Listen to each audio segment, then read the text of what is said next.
ভাই ফুটবল বিশ্বকাপের জন্য কিন্তু ইন্ডিয়া এবং বাংলাদেশের মধ্যে যে ঘটনাগুলো হচ্ছে এগুলো কিন্তু দামা সাফা পড়ে যাচ্ছে। ভাই আপনি কি জানেন ইন্ডিয়া এবং বাংলাদেশ একদম বাজেভাবে মারা খাচ্ছে। এ দুইটা টিম কি যেন কি হয়েছে জানি না ভাই। বিশ্বকাপের জন্য এগুলো কিন্তু হাইলাইটস হতেছে না, কিন্তু বিশাল কিছু হয়ে যেতেছে এই দুইটা দলের মধ্যে। দেখেন প্রথমে যদি ইন্ডিয়ার কথা বলি, ইন্ডিয়া প্রথমে T20 সিরিজ হেরেছে আয়ারল্যান্ডের সাথে। এরপরে এখন ইংল্যান্ডের সাথে 3 ম্যাচের মধ্যে দুইটাই হারিয়ে গেছে, আরেকটা আপনার ড্র হয়েছে। এই টিমটা T20 ফরম্যাটে এই ওয়ার্ল্ড কাপ চ্যাম্পিয়ন হয়েছে কিছুদিন আগে টিম ইন্ডিয়া। তার এই বেহাল অবস্থা আজকে যেটা হয়েছে এটা শুনলে আরও অবাক হইবেন। তারা 76 রানে অল আউট হয়ে গিয়েছে ইংল্যান্ডের সাথে। ইন্ডিয়ার ব্যাটসম্যানরা 11 ওভার 1 বল নাকি 4 বলের মধ্যে তারা 10টা উইকেট হারাই ফেলছে। Can you imagine? এই ইন্ডিয়া টিমটা কিছুদিন আগে T20 ওয়ার্ল্ড কাপ চ্যাম্পিয়ন হয়েছে।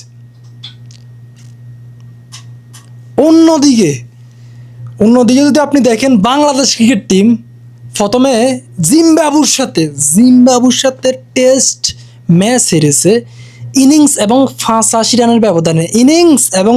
রানের ব্যবধানে জিম্বাবুর সাথে। যে বাংলাদেশ পাকিস্তানকে হোয়াইট ওয়াশ করে দিয়েছিল কিছুদিন আগে স্পোর্টিং উইকেটে, সে বাংলাদেশ জিম্বাবুর কাছে ইনিংসের ব্যবধানে টেস্ট ম্যাচ হেরেছে। শুধু এই নয়, বাংলাদেশ ওডিআই ম্যাচও হেরেছে। সিরিজের প্রথম ওডিআই ম্যাচটা হেরে বসে রয়েছে বাংলাদেশ ক্রিকেট টিম। কার সাথে? জিম্বাবুর সাথে। তারা বাংলাদেশ 141 রান শেষ করতে পারে নাই জিম্বাবুর সাথে ওডিআই ফরম্যাটে। চিন্তা করেন দুইটা দলের অবস্থা বর্তমানে।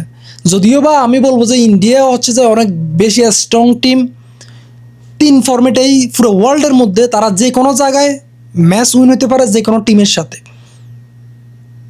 তাদের বর্তমান যে T20 স্কোয়াডটা, যে প্লেইং এক্সিটা, এটাও কিন্তু অনেক বেশি শক্তিশালী এবং এই স্কোয়াডটা দিয়ে কিন্তু ইন্ডিয়া চ্যাম্পিয়ন হতে পারে, আমি এটা বিশ্বাস করি। তো হয়তো বা জানি না কি হচ্ছে, বা প্ল্যানিংয়ে বা যে কোনো কিছু আসলে এক্সিকিউশনে প্রবলেম হইতেছে ইন্ডিয়ার, বাট তারা will be come back very strongly very soon. And Bangladesh, আমি বিশ্বাস করি যে বাংলাদেশও সেকেন্ড ওডিআই ম্যাচে জিম্বাবুর সাথে দুর্দান্ত কামব্যাক করবে এবং বাংলাদেশেরও অপরচুনিটি আছে জিম্বাবুর সাথে ওডিআই সিরিজটা অন্তত জিততে।